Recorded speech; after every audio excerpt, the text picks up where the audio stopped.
Okay, we are live. Hi, this is William Ramsey. Welcome to William Ramsey Investigates. On today's show, I have a very special guest. His name is Martin Dugard, and he's just published a book. You can see this on YouTube or Rockfin. Title of the book is Taking Berlin, The Bloody Race to Defeat the Third Reich.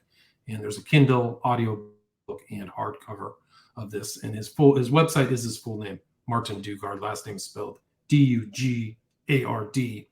And he is the New York Times bestselling author of several works of history. Another book in kind of similar terms to this one is Taking Paris. There's another one called Into Africa, The Epic Adventures of Stanley and Livingston. I've done a show on that. And also he has done the Killing series with Bill O'Reilly. And those have sold more than 10 million copies, so very successful. He's also a fellow of the Royal Geographical Society, and he spends time coaching high school cross country and track near Southern California.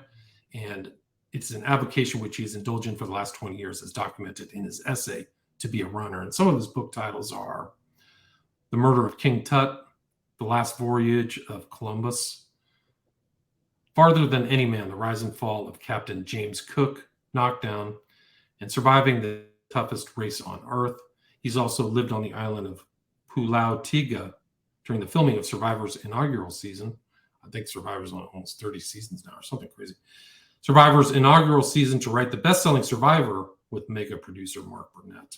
But again, we're going to talk about this book. Fascinating book.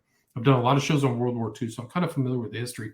But he does a great job of kind of taking you into the whole panoramic view of really what was happening in Europe and Russia and the UK and all the personalities involved. And you can see these personalities on his book cover. And again, the title of the book is Taking Berlin, The Bloody Race to Defeat the Third Reich. So, Martin Dugard, welcome to the show. Oh, great to be here. Thanks for having me. Great. So for people who may not be familiar with your name or this successful Killing book series, can you kind of talk about your background? You have a very successful writing career and what led you up to putting together this book, Taking Berlin. I guess I'll go back to the start. I was that guy who got out of college and got a boring corporate job, and I came home every day complaining about how much I hated my job, and my wife told me to do something about it. And I began writing, just trying something that was kind of on a lark, began writing magazine articles on the side because I'd always loved to read and write. And I started kind of with local running and triathlon magazines. I worked my way up to the GQs and the Esquires and the Sports Illustrateds. And at some point, something had to give. I was doing the corporate world and writing at the same time. And then I was given a chance to travel to Madagascar to cover this 2-week adventure race. And I got back and my boss fired me on the spot, which was the best thing ever. And I came home and I told my wife that I wanted to give writing a try. It was a full-time gig. And she gave me the best advice ever. She goes, I support you, but if you're going to do this, you're all in. I don't want to see you reading the WAD ads. I don't want to see you, looking at other career paths. If you're going to do this, you've got to make it happen. And so, that was February 24th, 1994, and I've been doing this ever since. I moved, as my kids got older, it wasn't realistic to travel as much as I needed to make a career as a freelance writer. So that's when I entered the book world. And it just, I kind of transitioned away from sports and began writing about history. Well, the first one was my book about Captain Cook. And it's been history ever since. I've done a couple, I covered the Tour de France for about 10 years, but pretty much everything's history. And I think one of my trademarks is that just the full immersion into the research. I was traveling to the locations, walking the footsteps of the individuals I'm portraying in the book. And, along the way, it's just become, I think the research gets better with every book. The writing gets a little bit tighter. And, after doing 12 Killing books with Bill O'Reilly for the Killing series, which has actually sold 20 million copies now. It's done tremendously well. It's the biggest nonfiction series in the history of publishing. So it's done really well. Amazing. Yeah, thanks. No, it was just one of those things. But after 12 books, I kind of wanted to go back to hearing my own voice in the books, and so I did Taking Paris. And when I got to the end of Taking Paris, which ends August 26, 1944, with the Allies liberating Paris, I kind of felt like the story, there was more to say. and I needed, the war wasn't over yet. So that led to Taking Berlin. And so it kind of picks up where Taking Paris leaves off. Right. So you start, I think the prologue is May 1544, UK. And you have, there's great details. Like I really enjoyed all the specifics of these personalities, but it starts with the King of England, Montgomery, Eisenhower, Churchill, all the big names are there at the beginning of this book for the invasion, right? Yeah, there was a big, it was a big unveiling of the D-Day plans, and it took place at St. Paul's School in London. And interesting story, in the room they held, they'd evacuated the school. All the school children were sent to the countryside for the duration of the war, and Montgomery took it over as his personal headquarters. And so he basically had every top British and American admiral or general was in the room that day, along with Winston Churchill and the King of England. And George Patton makes this big dramatic entrance, and I really like that opening just because it gives me a chance to kind of reveal almost all the characters in one fell swoop. But also, I just like the research aspect of that. Going to St. Paul's, which still it's a hotel now in London, and the room where they actually had that meeting does not exist. It was destroyed by a Nazi bomb later in the war, which is too bad because I really wanted to be able to go into the room and see it. But at least it was nice to go, visit the hotel, get the lay of the land, and kind of smell the air, so to speak. And you did that on the mainland too, on the continent, kind of seeing the sites that you portray in the book, correct?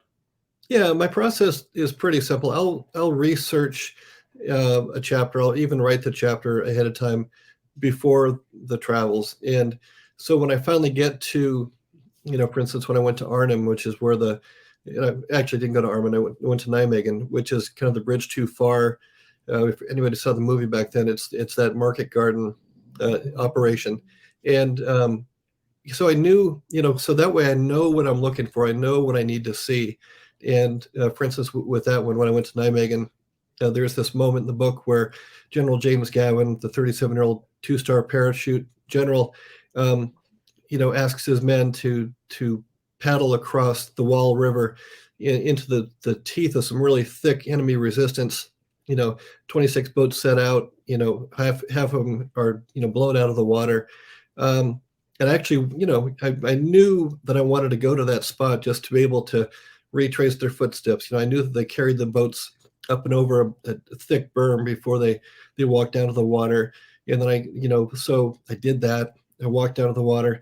I want to be able to see the water, see how fast it is, what color it is, what does it feel like to stand there? Is it sandy or is it grassy? All those little details you can insert into the book. And it's interesting because the place where they assemble the boats is now a CrossFit studio. So you kind of always get that surreal blend of the old and the new when you visit these sites. Wow, yeah, that's amazing. So there's still all those remnants of World War II are all kind of around that part of Western Europe too, right? Oh, it's everywhere. And you have to know where to look. I mean, when I did the book Killing Patton about 10 years ago, it opens with this battle over the city of Metz and this place called Fort Driant, where the Nazis it was actually almost subterranean, and the Nazis were able to, attack they were within this fortress. And I wanted to find the fortress, but it's not on any map, but I kind of knew where the location would be. It was kind of the same thing as going to Nijmegen. And I went to this place. I drove around. I had to trespass a little bit, and I found it. It's right now. It's in the middle of a thick woods, and I actually went into this place. I could see the old gun emplacements. I climbed on the roof of it, and it was interesting because I came back and I told a friend of mine who's a patent authority that I'd found Fort Driant and I'd done all this stuff. He said, "Oh, who is your guide?" I said, "I didn't have any guide. I did it all by myself. I found it. I was so proud of myself." And he said, there's unexploded ordnance all over that thing. So who knows what could have happened, but I came out okay. That's good. I think they're still finding unexploded ordnance all over the place, all over there. There's just like all the remnants of war. But you don't just kind of talk about the perspective of the Allies too. You also involve Rommel and Hitler. Can you talk about the kind of Axis viewpoint of this invasion?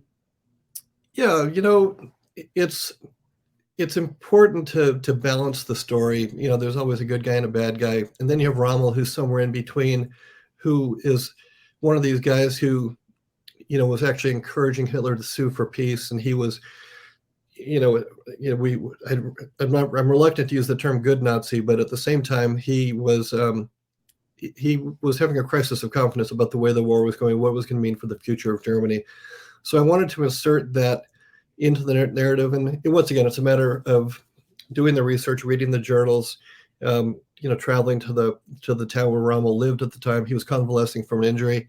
In the case of Hitler, going to Berlin and walking the streets and getting a feel for what the city was like during the war, all of those things. But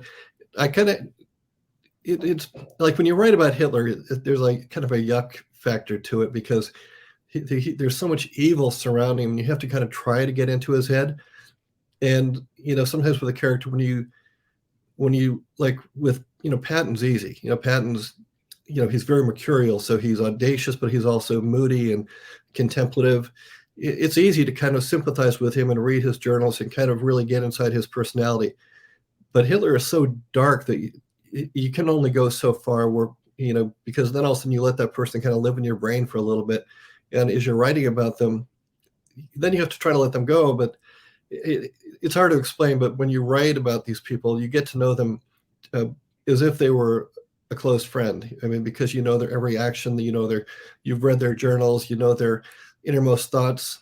And, if some of these people stepped in my office when I was writing, I wouldn't even be surprised at all, even though everyone's dead, just because I know them that well.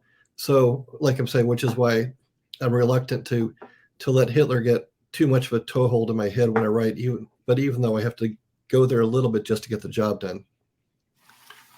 Yeah, like a real monster, just like holding out and fighting to the end, no sue for peace, whereas a lot of other people would have been willing to do that, including Rommel, right? He kind of saw that the writing was on the wall. Yeah, when Rommel got hurt, he was shot by a Canadian Spitfire. A 20 millimeter cannon just blew his chauffeured vehicle off the road. He would have been wise just to stay in France, which is where it happened, because any of the Allies would have captured him, but at least he would have had a chance to recover and live. But once he went back to Germany, we kind of set it up in the book. A spiral happens as he and Hitler kind of have a showdown over the future of the war. And his son, Manfred, who I found to be a very sweet character as I researched the thing, him and Rommel had these long discussions about, what it means to be at war. Manfred was only 15. He had just been conscripted in the army, and he and Rommel were having these long discussions about, Germany's fate and what it is to be at war, what the post-war world is going to look like, which I found very profound. And that was actually a discussion among everybody, right? So everybody in this huge event knew that there was something happening now, but there was going to be something totally different once the war ended, right? So everybody had that on their mind, right? Yeah. So the war, began, September 1st, 1939 with the German invasion of Poland, but it really, really began in May 1940 when the Germans went on the offensive again and invaded France. The British declared war, and that was kind of the start of it. But from that period, May 10th, 1940, all the way up till D-Day, which is 4 years later, the big focus had been gaining a toehold in Europe, getting a large Allied force onto the European continent. We had people in Italy, but it really wasn't quite the same because there was still a long way to go to get to Germany. But so the D-Day invasion was really super important as far as just getting people onto the continent. But once we did that, once we had that toehold, and once we were starting to advance through the Low Countries and we retook Paris, all of a sudden the focus shifted to two things. First of all, fighting Japan, because that was the thing. People were starting to already make plans about how to get all the Allied troops over to Japan for that battle, but also what the shape of the post-war world was going to look like. All of a sudden you had the Russians. They had been, of course, invaded by the Germans. They had fought back, pushed the Germans back. They were also racing to Berlin from the east, and they did. The Russians and Churchill had discussions about, which countries were going to be allowed to be communists at the end of the war. They're kind of carving up Europe.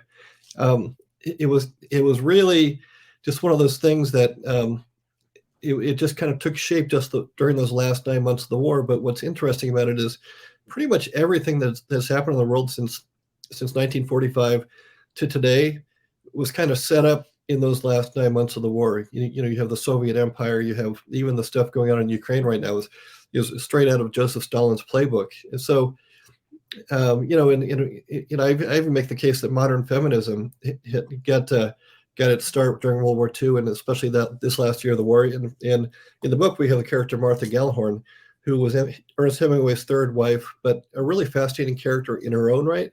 And in her independence and her way of getting around the war zone without journalistic credentials, just surviving on her wits. It's such a great example of a strong, independent woman. Right. So you have that kind of female, but there also is this whole there's the Bagration, Operation Bagration, and Stalin moving. So they're in communication, right? Churchill, Stalin, and Roosevelt. Can you kind of talk about kind of the rivalries among the politicians and the generals? It was kind of weird, So if we could focus first on you mentioned Operation Bagration, the D-Day landings, the invasion of Normandy by the Allies on June 6, 1944, was an operation on a massive scale. Just one of the most epic things that had ever taken place in the history of warfare, particularly the naval portion of the invasion. Having said that, Operation Bagration, which was the Soviet response to D-Day invasion, which was basically them saying, okay, you're going to attack from the west. Now we're going to do our part and attack Berlin from the east. And Operation Bagration it dwarfed D-Day in scope, and we hear very little about it in the West, but Operation Bagration was one of the most colossal, massive. I mean, it was just, in terms of men and material, in the length of the front, it was just on a phenomenal scale. And after that took place, that really kind of began the dash to Berlin. Everyone wanted to knock off Hitler. But then that's where the geopolitics came into view. You had, Stalin was very cryptic. He was, whenever they had a meeting together, like when they were at Yalta, it was Stalin, Churchill, and Roosevelt. He had every room, which it took place in Russia, so the Soviet Union. So basically, he had every room bugged, so he knew everything that was going on in all the conversations with his allies. Churchill knew that Britain was on the way out because because Great Britain they were just impoverished. They were losing all their colonies. They were not going to be a post-war global player, even though Churchill was trying very hard to make sure that they still were relevant. And then you had Roosevelt, who had fantastic political instincts, but for some reason he totally trusted Stalin at a time when Stalin was the last person in the world he should have trusted. So a lot going on there.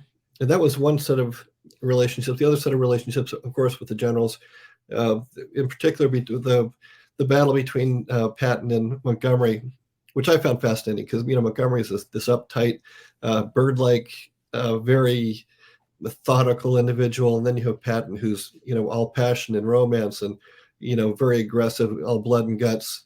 And they could not have been more opposite in their styles of leadership, but actually the two men were very, very similar, which I think kind of led to some of the how it is when people are a little bit too close in personality. That's where you kind of get those the clash of will, so to speak. Right, but they all wanted credit to get in, right? Patton was always chomping at the bit, and Montgomery had his own, and Eisenhower was the supreme Allied commander, right? So right. He's overlooking all these characters and working with Churchill. But can you kind of talk about the march from D-Day, the Omaha beaches? Oh, sure. All the way kind of through Paris up to kind of the Rhine. Yeah, kind of, going back to what you said, if you look at all the three characters, Eisenhower was the man in charge, but he was, he was like the store manager, he was in charge. He was the politician. He made sure everybody got to do their part. But then especially with Patton and Montgomery, you had two men who had trained their whole lives to be military leaders, and they both knew that there was never going to be another opportunity in their lifetimes to wage war on this epic scale and to direct men, and frankly to get the glory for the successful things like like taking the city of Berlin, kept in and putting an end to Hitler's reign. So you look at a map, from D-Day onward. So Montgomery stayed to the north. He went, north up through France into Belgium and Holland, and that was kind of his part. And he was planning on going to Berlin from that route. Patton was further to the south, so Patton from Normandy kind of stayed in the southern part of France. And he was the one who directed the path towards Paris. He actually wanted to bypass Paris because once you get into Paris, you have this moral obligation to, feed and use oil for heating for all the local population, and which would have been a terrible drain on U.S. military resources. But in the end, he decided that was the right thing to do. So you have Montgomery in the north, you have Patton in the south, and then Eisenhower had to manage these two people. Patton wanted more and more gas. He wanted more and more ammunition because he just wanted to go. Whereas Montgomery wanted everything to be given to him because he thought he was the one who should lead the path into Berlin, particularly because he was British, and the British had suffered so much in the war before the Americans had even come to take part. It was almost 2 years of war before the Americans were even on the stage. So a lot going on there.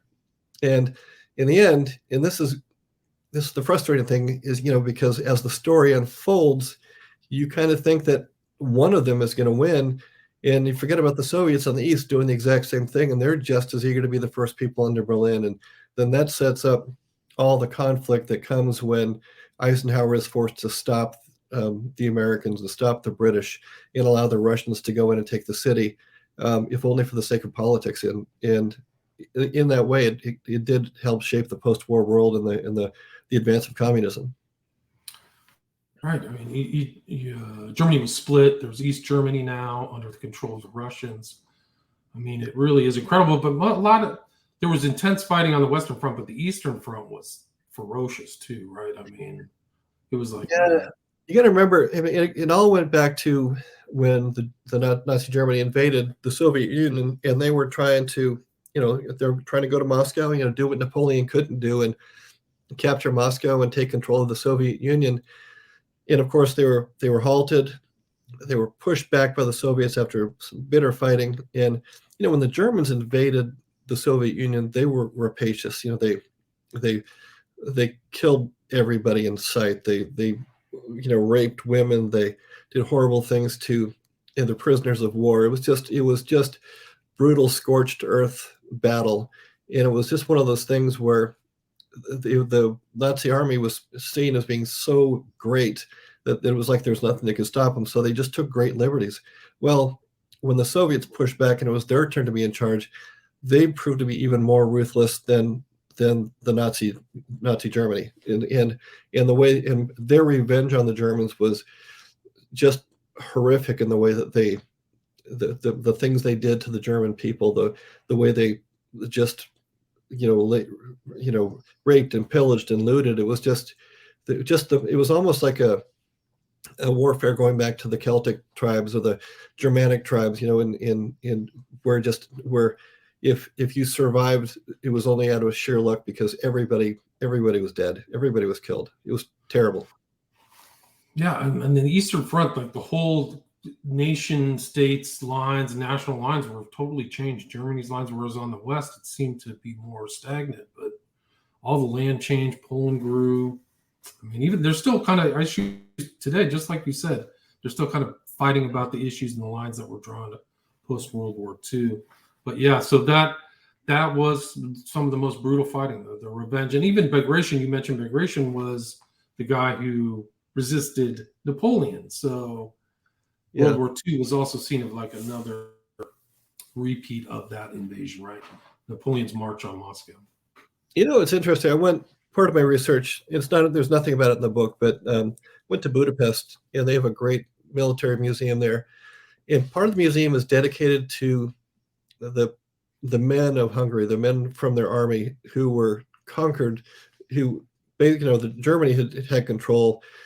When the Soviets came in, all the men that had fought on the Nazi side were taken prisoner, and they just disappeared. And that's what happened to a lot of the German prisoners too. And even there's talk about, Allied prisoners who fought on the same side as the Soviets. They all went into the Soviet gulags. They disappeared into Siberia, and they never came back, even though they were, when the war ended, they should have been released. But the Soviets just made sure that it was like they followed the same scorched earth policy with everybody. Right. Just a massive move of men and material and things like that all the way to Berlin. I mean, can you talk about the decision making of the Allies and what led to allowing this? I mean, it was a big idea for kind of the UK and the US to allow Stalin into Berlin, right? Yeah, what happened when they sat down at Yalta, they decided what the post-war shape of the world would look like, and what part of Germany would be controlled by America, what part of Germany would be controlled by Great Britain, what part would be controlled by the Soviet Union. And at some point, Eisenhower realized that it would probably cost about 100,000 Allied lives to fight their way into Berlin. But knowing that at the end of the war, per that treaty, they all had to pull back out and go back to their own zones of occupation. So the order came down from Eisenhower, I think it was March 1945, basically telling Patton and telling Montgomery, sit tight, you're not going to go any further. And Patton was so we let the Soviets waltz into Berlin. We were going to do this massive parachute drop on Berlin. It was going to be fantastic. It was going to be the last great parachute drop in history. And General James Gavin was going to lead it. That got canceled. And so we allowed the Soviets to go in. And Patton was the only one who said, the Soviets aren't going to back out at the end of the war. They're going to take as much as they can. So Patton did not stop. He kept going as far as he could. He went into Czechoslovakia before he was told quite firmly by Eisenhower to stand down and not fight anymore. And like I said, Patton was ready to go to war with the Soviets right there, and that would have been a great book. Let's put it that way. Would have been interesting. I'd write that book. I think he was one of the arch or primary people saying that they were going to be the next danger, right? Like we were going to go right to war with them. Is that correct? Can you say something? Yeah, like that? Patton was in favor of taking all those Nazi troops and those Nazi generals who had proven so efficient at waging war, and then basically letting them loose on the Soviets, and we would fight right alongside them. And all in all, not obviously a controversial idea, but not entirely a bad idea given what has happened since. Right, the Cold War and all the responses on that. And can you kind of talk about the decision? Some people may not have seen that movie, A Bridge Too Far, but there was a pretty bold decision to paratroop a lot of troops past German lines into, you mentioned Nijmegen and some of these other places. Can you talk about Operation Market Garden and what was successful and what wasn't? Operation Market Garden was, it was conceived by Montgomery, and the whole idea was that, again, remember Montgomery's in the north, he's up in Belgium and Holland. His whole idea was to make use of the massive paratroop divisions that the U.S. and the British had. And the road from the Belgian border into Germany is a line, it's just basically a narrow country road. And because that's it's a very low-lying area, there are a series of bridges from, in the 65 miles between the Belgian border and the German border. And his plan was to drop paratroopers in. They were going to take control of those bridges, and then the British Army would follow the road, kind of connect the dots, bridge to bridge to bridge, and rescue the paratroopers and take control of the land. And then basically, at the end of it, he would cross that final bridge into Germany, and we would have a toehold in Germany. And the thinking there was that the Germans would completely capitulate, which we later found out with the Battle of the Bulge was never going to happen. But it would have came out to be, they had all these bridges, but it turns out to be exactly what the movie was called, A Bridge Too Far. Now, there was just, they got all the way to Nijmegen, and 10 miles after that was the city of Arnhem with the final bridge into Germany. And when when everybody got all the way to Nijmegen, there was just such stiff German resistance that the 10,000 British and Polish paratroopers who had jumped into Arnhem were almost completely slaughtered. By the end of the battle, they were down to 2,500 men. So that's 7,500 men who perished, and they weren't taken prisoner. They just found their way out. They floated down the river in the dead of night to get away. But it's one of those great battles that could have been averted, because I learned in my research that the Dutch Military Academy was doing a study on what is the best way to get from Belgium to Holland Belgium to Germany, through Holland. And they said, the one road that you should not use is the one that Montgomery chose to use. And the thing is, Montgomery never consulted with the Dutch about how to do it. And it might have turned out quite differently if he had listened to him. Interesting. And I think you wrote that the Germans found somebody inadvertently took the Market Garden plan on one of their gliders, left it in there, and the Germans had it, so they knew what the plan was going to be, right? How it was going to play out. It was just one of those dumb things that happens in wartime. Somebody didn't think it would be a big deal to take the plans with them, or maybe they forgot they had them. But when the person's glider crashed, the Germans found the plans, and they knew exactly what we're going to do and where we are going. So it's the thing about it is, history sees Market Garden as a debacle of sorts. I mean, because it failed, but it wasn't a complete failure. It was just one of those battles that just wasn't executed or thought of properly. In other words, it took a year to plan D-Day. Market Garden was planned in a week, and it was just so hastily put together that it really didn't do all it was supposed to do. Right, and that's Gavin. One of the guys who led it is in between Stalin and Patton on your book cover, right? So he kind of earned some fame for his heroics. But then there was, they were thinking, I mean, you wrote in your book, they were thinking the war was going to be over by Christmas. They were hoping for a Christmas end. That did not turn out to be the case. Can you kind of talk about the Battle of the Bulge and kind of the resistance on the west side, the Western Front? Yeah, again, we kind of thought it was, the time of year where everybody was going to be kind of shutting down. It was cold. It was really cold. It was a very hard winter, and everybody was thinking about Christmas and getting home, and the Germans, it looked like they were just going to roll over. And Hitler had his own kind of crazy peace plan, was that he was going to drive a wedge between Patton's people in the south and Montgomery's people in the north.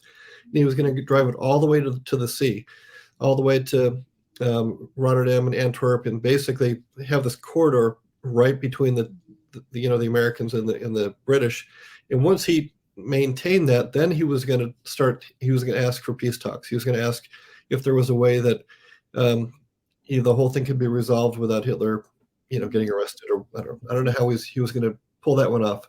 But it was a surprise attack, and we weren't prepared for it at all. We weren't, we didn't have the right clothing. We weren't alerted to it. A lot of the area that through which Hitler chose to attack was very close to the area through which they attacked to open the war in May 1940. And we, even despite what had happened to the French, we still thought that was someplace that they could never attack through. So we had all these units who'd been pulled off the line to rest and recover and retrain, who were spending basically a down period there. And all of a sudden, these people are, all of a sudden the German army just comes thundering through in just, an artillery barrage, and then the Panzer tanks come through, infantry comes through. And for a while there, it was really looking like it was going to turn out badly.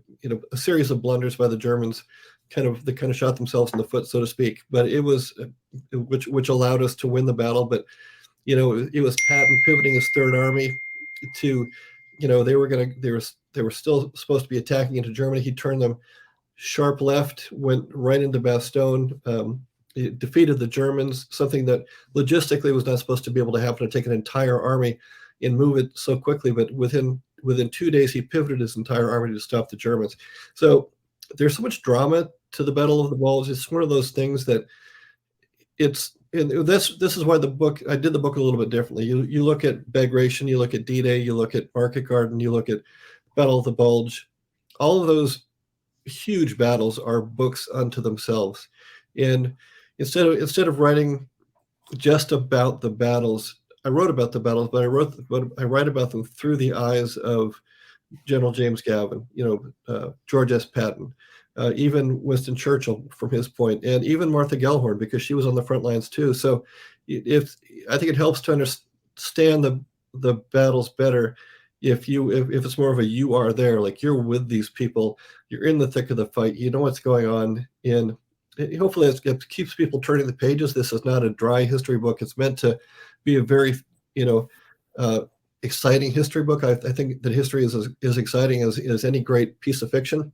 But again, I'd rather people, instead of just focusing on troop movements and the scale of the armor attack or this and that, that's all there. But I want people to see it through the eyes of the people who are there. I want them to feel the bitter cold. I want them to feel the mud and the snow and even the whine of the bullets. All those things go into making you feel like you're in the war zone. Yeah, your descriptive power, great details. It felt like a cinematic read, like you were in some active kind of battle movie in a lot of ways. So I commend you for that. We're at the 36-minute mark. Martin, do you have time for a few questions? Sure. One is, do you know Patton? Patton, you wrote a book, Killing Patton. Was there some suspicious things around his final days? Like some people have said that was an assassination because he was trouble. There was a car crash and then he died in hospital. What's your take, or what are your thoughts on his untimely demise?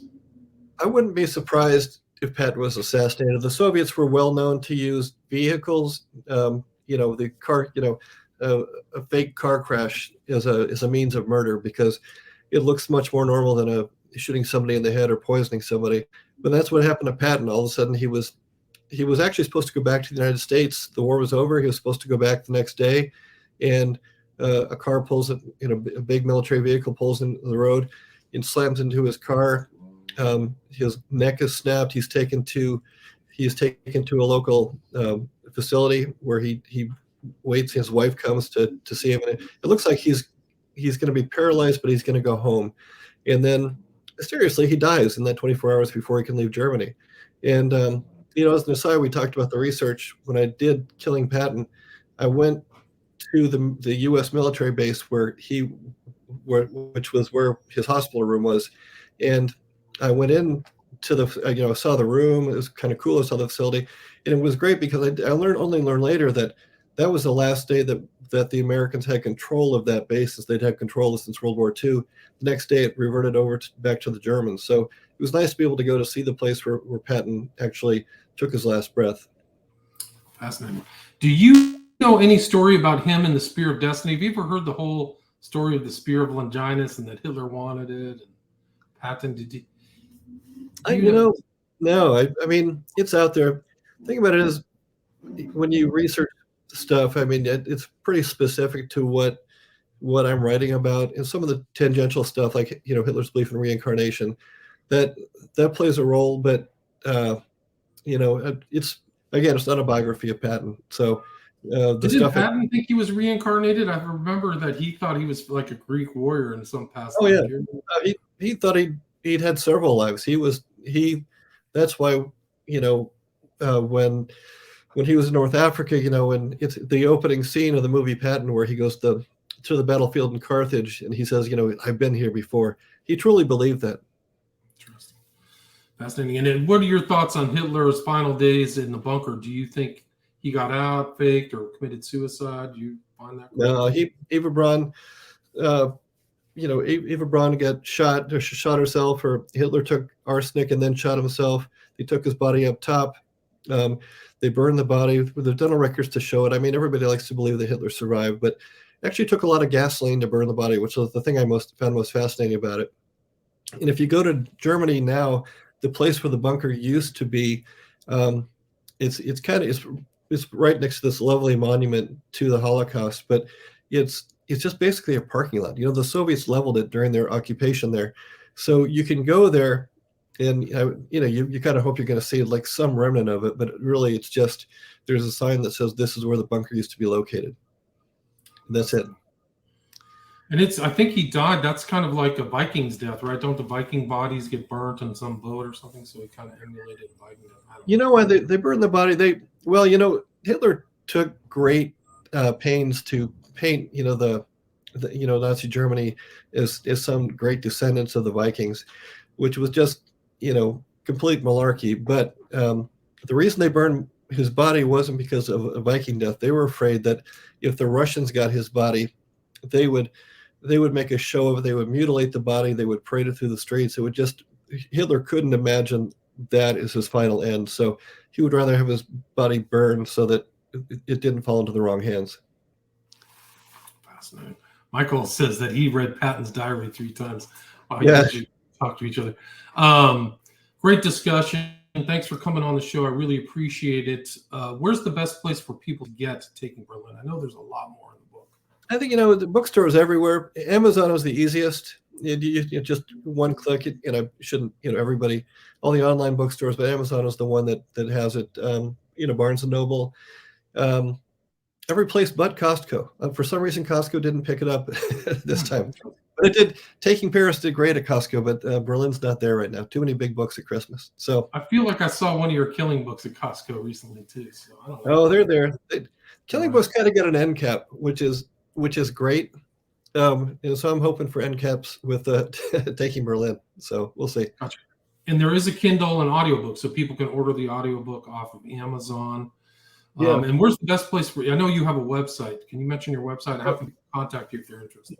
Sure. Let me go back real quick to the audiobook. The audiobook for people who read audiobooks or listen to audiobooks is great because the actor who reads the book is a Shakespearean actor. He was actually a character in the Harry Potter movies.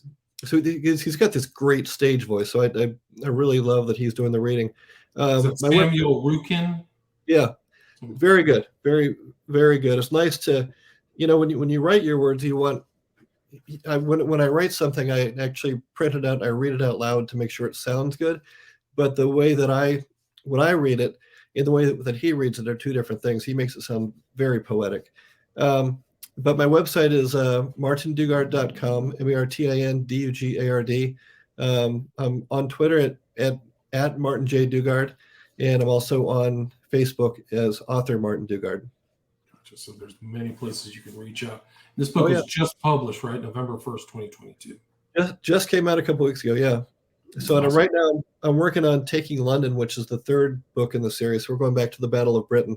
Fun research on that. I was in London a few months ago, and I got to actually fly in a Spitfire. So some of the most fun research I've ever had in my life. That was really cool. Wow, that's cool, man. You're living it. So you've gone through all these sites so people can see the first place what he saw depicted in this book. Martin Dugard, thank you so much for your time. And the title of the book is Taking Berlin, The Bloody Race to Defeat the Third Reich by Martin Dugard, just published November 2022. Thanks so much for your time. Hey, thanks for having me on. It was great. Thank you. Take care. Stay there. Right.